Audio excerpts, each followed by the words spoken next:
There's a lot of people in the UK right now that want out, particularly millionaires and young professionals. But the biggest hurdle that so many people find, including myself, is figuring out where to go. There are so many options that look and sound great in theory, but there are so many factors that need to be considered, especially if you have dependents like myself. But one destination that keeps on coming up again and again and again is Dubai. In this video, we're gonna go through some of the positives and the negatives that I think you definitely should be considering if you're thinking about moving to Dubai. I think a great starting point is the main reason why so many people are packing up shop in the UK and moving over to Dubai. It's got to be money. For those that are looking to move to Dubai to work, Dubai and the UK have a double taxation agreement, meaning that if you're working in Dubai, you will only get taxed in Dubai and not taxed in the UK, which not every country has. There are some countries where you'll be taxed twice. You'll be taxed locally, wherever it is that you've moved to, and you'll still be taxed in the UK. As you can imagine, those aren't the destinations that people from the UK are really trying to go to. Now, because Dubai has no income tax, 0% income tax, then if you make money in Dubai, once you've moved to Dubai, then you're not going to be taxed at all. And your salary is kept 100% for you, which I think for most people is enough for them to say goodbye to England, especially if you're a high earner and you're in that 40% or 45% tax bracket. But when it comes to that extra money, you might just need it because living in Dubai is not particularly cheap. But I will tell no lie to you, I feel like for the money that you pay, you get such nice properties. Like some of the properties that I've seen in Dubai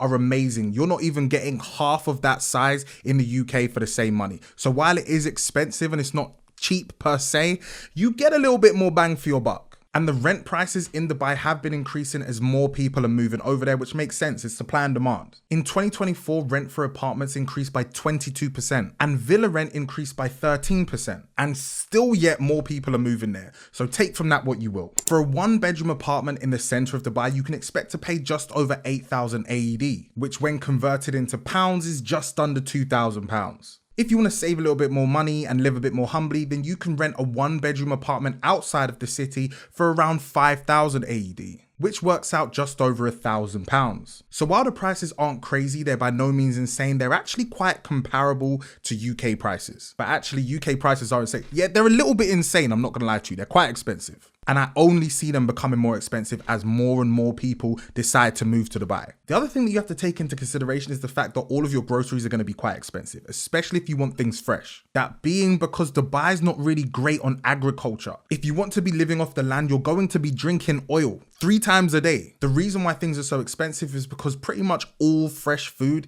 is imported into the country. You have to remember, Dubai is in the Arabian desert. But with that being said, the prices for food in the UK right now is an absolute joke. So realistically, the prices might not even be that bad in comparison. But speaking of food and accommodation, and on the topic of money, we also have to talk about how you're going to make it. Now, they advertise that there are a load of roles available for people who are moving from the West, like America or the UK or Canada or wherever you're moving from to Dubai. There's a load of industries for you to work in. However, not all of them pay very well. Not only that, but you will have to have a job offer before you arrive in Dubai. And when you get that job offer, then your employer can apply for a residency visa for you. Unless you're going there to start your own business, and then it's a completely different kettle of fish. But I will make no bones about the fact that it's not the easiest thing to find a job out in Dubai, and that's what I've heard from a lot of people. However, there are some industries that it's going to be easier for you to secure a job than others. Now, outside of the fact that you're charged no income tax in Dubai, one of the other most redeeming qualities of living in Dubai is their crime rate. The crime rate's crazy low. I've seen videos of people leaving designer bags full of cash on the bonnet of their car, dipping for like an hour and coming back, and all of the money in the bag is still there. Like, that's crazy. You cannot see that anywhere in the Western world. That is a strict Dubai and Asia thing. I'm putting my wallet, my phone, my watch, and I will go to the market. I will show you how safe Dubai is. Follow me.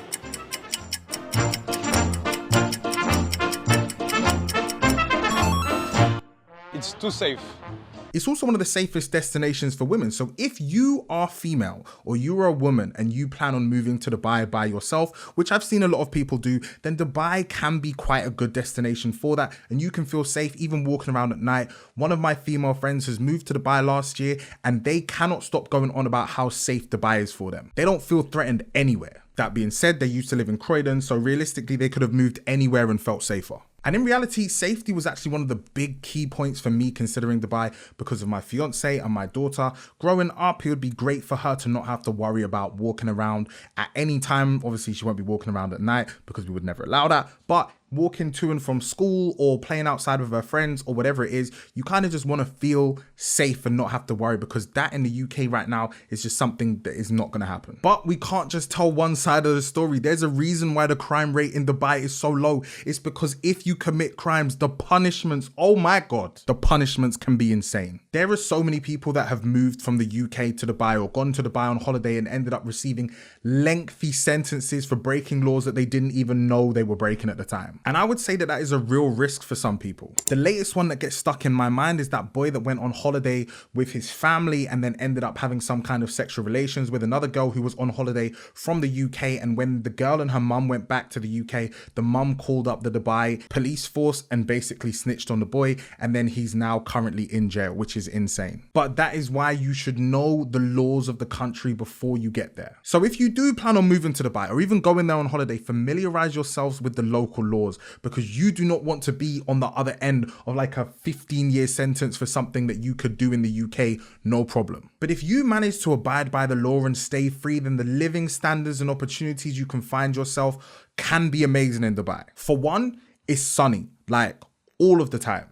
And for someone who has to take vitamin D supplements every morning, I can tell you that is invaluable. Secondly, the aesthetics is what, like, have you seen some of the pictures and videos that come out of these Dubai content creators? It looks like heaven, like it looks absolutely unreal. And as a content creator myself, I feel like it would be remiss of me not to mention the fact that it would be absolutely amazing for my visuals, for my content. And also I feel like I'll just go outside more and be more active and just be going on walks because outside is visually appealing. Thirdly, there's also a lot of things to do, from nightclubs to shisha bars to malls to water parks. There's just a whole long list of adventures and things that you can do that you can't do in the UK. Some of them you can do in the UK, but it's just not the same. It's just not the same. Now, while there are a lot of things that you can do, there are also some things that you'll just find it very difficult to do, like find alcohol, because you have to remember Dubai is a majority Muslim place. So alcohol is haram, so you might find some difficulty with that. Also, smoking in public, if you're a smoker,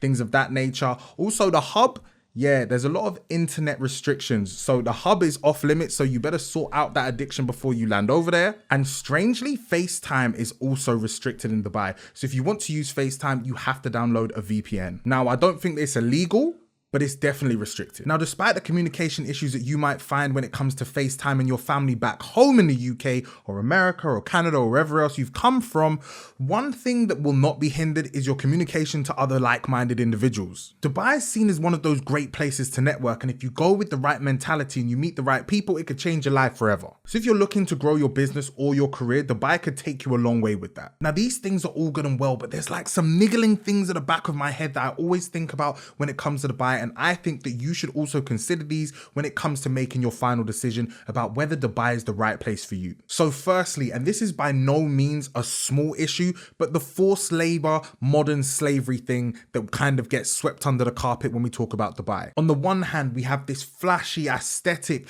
young professionals and millionaires doing great things. And on the other side, we have this forced labor workforce that no one seems to want to think about. As a black person, I have big problems with this. And I just can't shake this feeling of discomfort when it comes to considering this and living in a place where an economy is fueled by that. No matter how nice my living conditions are or how much money I'm making, it's just something that I think will bother me every time I step outside my front door. Or any time that I see a construction site, or any time that I'm in a restaurant and I'm being waited on. Like, wherever I see that labor, I'm going to feel such guilt. And there aren't too many people that really show the duality of Dubai, which also makes it feel a little bit fake. I've heard from a lot of people that Dubai has a very artificial feel, and it stands to reason. It's a man-made city in the Arabian desert. So I'm not shocked, but for some people it's not a problem. For me, I'm not entirely too sure. I would need to stay there for a considerable length of time before I could actually make that judgment on how I feel about it. I actually don't even think 2 weeks or 3 weeks is enough. I think maybe like 4, 5, 6 months,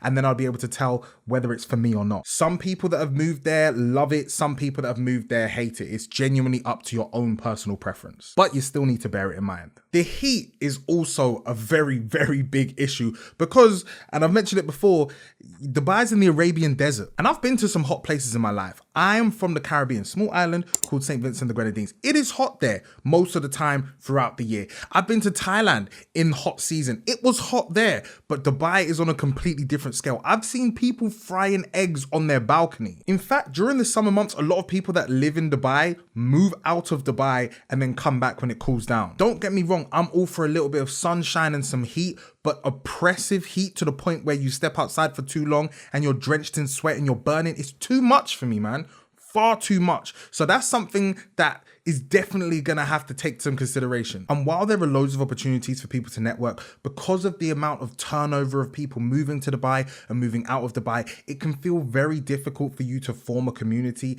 and really feel settled. I mean, if everyone that you know leaves Dubai over summer when it gets stupid hot and you're the only one left there, then it can get pretty lonely, especially if you have to be working. It would just give you those vibes of having to continue to go to school throughout summer while all your friends are enjoying their summer holidays. Of course, school's a lot of fun when everyone's there, but when no one's there and it's just you, very dead. But maybe you've moved to Dubai or you know someone who's moved to Dubai and they've experienced something completely unexpected. Let us know in the comments because it could end up helping someone else make their decision on whether Dubai is right for them. If you've made it this far into the video, as always, it is appreciated, but do not forget to like this video, subscribe, turn your notifications on, and I will see you guys next time.